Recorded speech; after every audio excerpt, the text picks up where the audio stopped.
Guys, you ever get that feeling the world has flipped while you were too busy working your ass off? Like reality got hijacked by a bunch of unelected globalists, AI nerds, and politicians who couldn't bench press a broomstick. Well, congratulations, guys. You're not crazy, unfortunately. But they really are coming for your mind, your memes, and your masculinity. We're going to be talking about it. Now, let's break this shit down. Number one, this should scare everyone to death. Let's start off in Texas. Yeah, we're talking about the Don't Mess With Us state. Well, they just passed House Bill 366. And guess what? Posting memes, the kind that mock politicians or make them look stupid, could get you freaking jail time. I'm not kidding. Jail time. I'm not joking about this.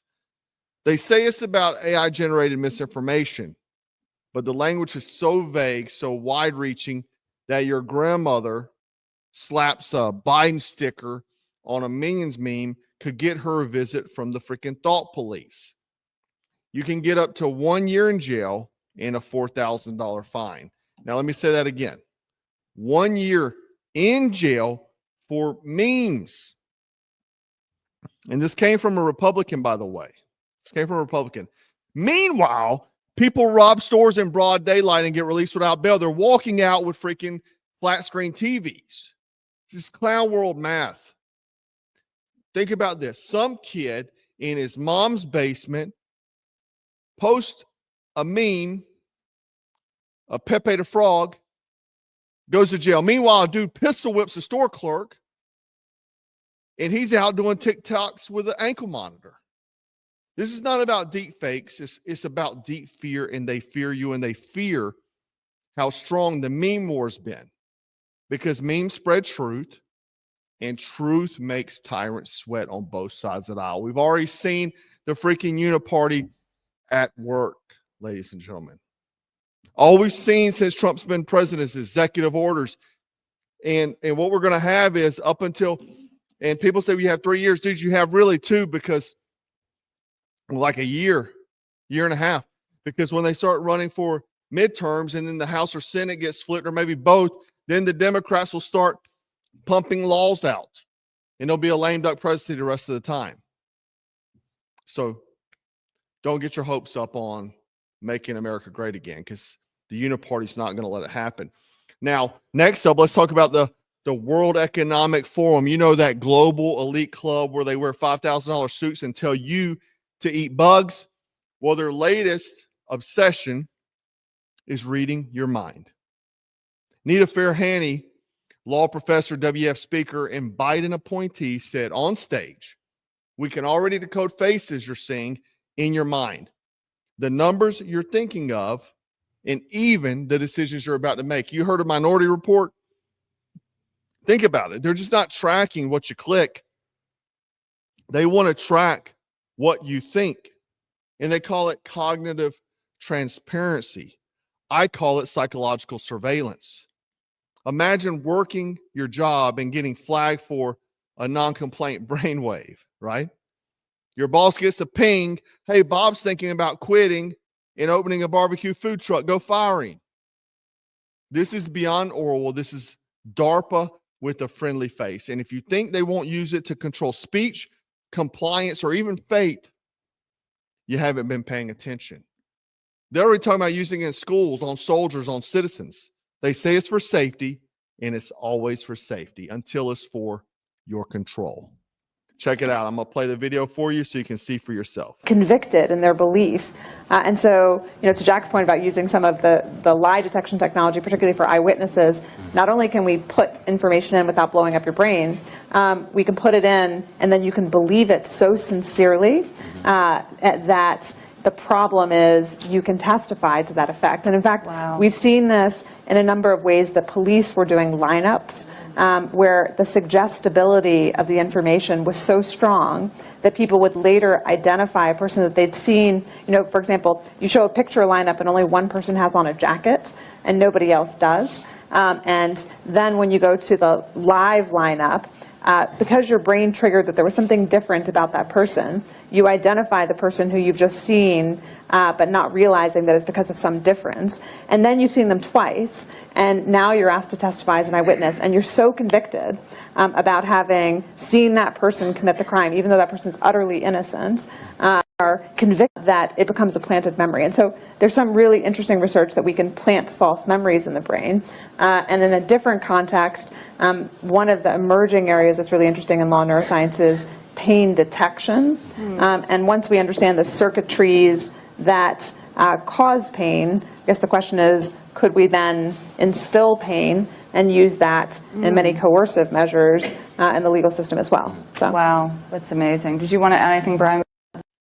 She said place pain and use it basically for compliance. Did you hear that?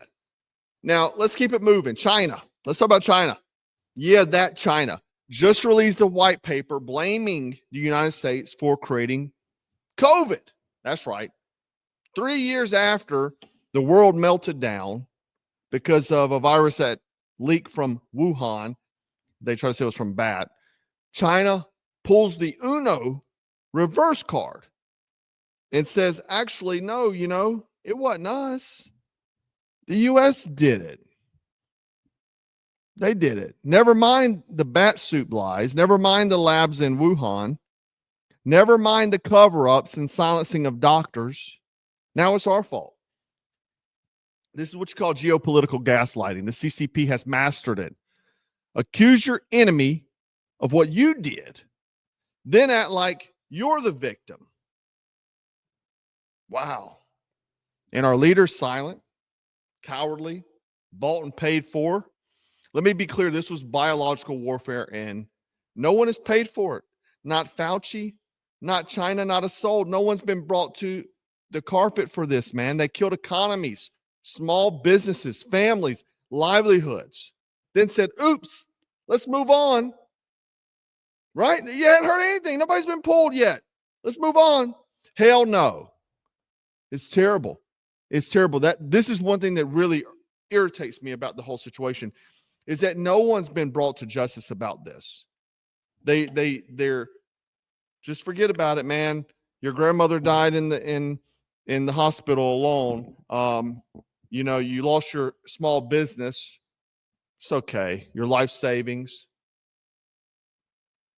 It was a war on small business. You're going to see another one. Don't worry. They're trying to just smash out small business. That's what's so important to support small business, guys, because that is true patriotism. A lot of patriots talk shit about people owning companies and running small businesses. You're not a patriot if you do that. Oh, he's trying to sell something. Yeah, it's called small business. It's the backbone of patriotism. Not being part of some big corporation. But anyway, let's take a quick detour to the halls of Congress. Right?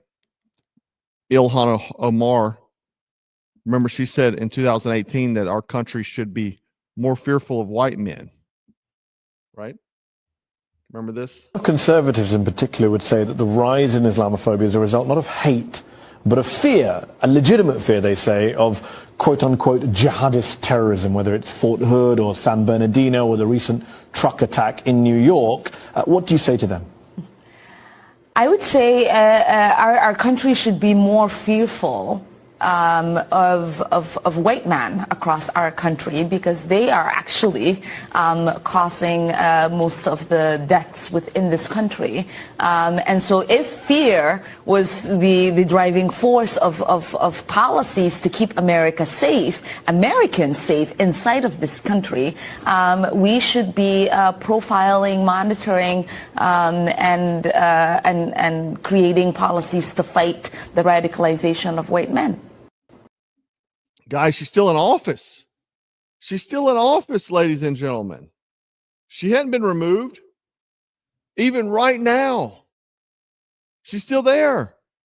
Now, imagine if a white congressman said we should be more fearful of Somali Muslims. That man will be crucified, canceled, and probably audited by the IRS twice in a week. But Ilhan says it is fine, brave, progressive, and she's still in office. Make America great again. She's still there. But she'll be back. She'll have a lot more power soon, after midterms and during the next presidency. They'll have a lot more. They're still there. Hadn't got rid of them, hadn't drained the swamp. This is the world now where strong white men are framed as the problem. Ilhan has not read the FBI crime statistics reports. I have. I know that's not true. But, this goes beyond race. It's just about masculinity, and they call it toxic. They call it confusion, cowardice, and weakness is celebrated. This isn't about diversity. It's a cultural purge. They don't want strength. They want submission. Okay? That's what they want. And it's sad. It's sad this even has to be a talking point. And you're going to have a small dip in the right now, but all that's coming back. All of it's coming, and it's going to be much more worse. It's going to be on steroids. It's going to be Biden admin 2.0 on fast forward. And it'll be at your doorstep very soon. So it's time to prepare, right? Let's just recap this. They want to jail you for memes. Read your thoughts. They want to rewrite history. They want to rewrite freaking crime statistics, right? And that's the world we live in today. But again, she's still in office. All these turd bags are, and the uniparty, right? The uniparty's there. The Republicans, they're not passing legislation. They should be, because the executive orders have a shelf life, ladies and gentlemen. And they want to call you a threat. They want to silence. They want obedience. They want you tame. But you're not built for that, and neither am I. We were built for resistance, for truth, and for fire. If they try to read my mind, they better bring a helmet. If they come for my voice, I'll get louder. If they come for my kids, my home, my God, they'll find out I wasn't bluffing. I said this other day, I'm going to repeat it. I asked not for a lighter burden, but for broader shoulders. That's your quote for the night. Drop a comment, smash that like button, and subscribe to the email list. We're going to come out with an email list, okay? And I'm going to send obviously different information, maybe videos, so that way I can beat the algorithms, so I can send you my videos as well. I'll send you checklists. I'll send you, various newsletters and things. It's going to be something new I start, so just go ahead and sign up. I'll put the link below. And this will basically be the signal here, so we have backups in case they kill this signal here. We have backups. Now, also make sure you go watch my video from Friday where I talk about the Ghost Pack, go bag for hostile operations, surveillance and tactics. Go check it out. Go pick one up. I only have a few. I've designed this for myself. It's the bag I carry every day. We have multicam black and then the classic pattern here. But go make sure you pick one up before they go out. And guys, this is only just a small, it's a slowing of the decay. Okay. But anyway, this is Black Scout survival. Stay frosty, strapped, dangerous, out.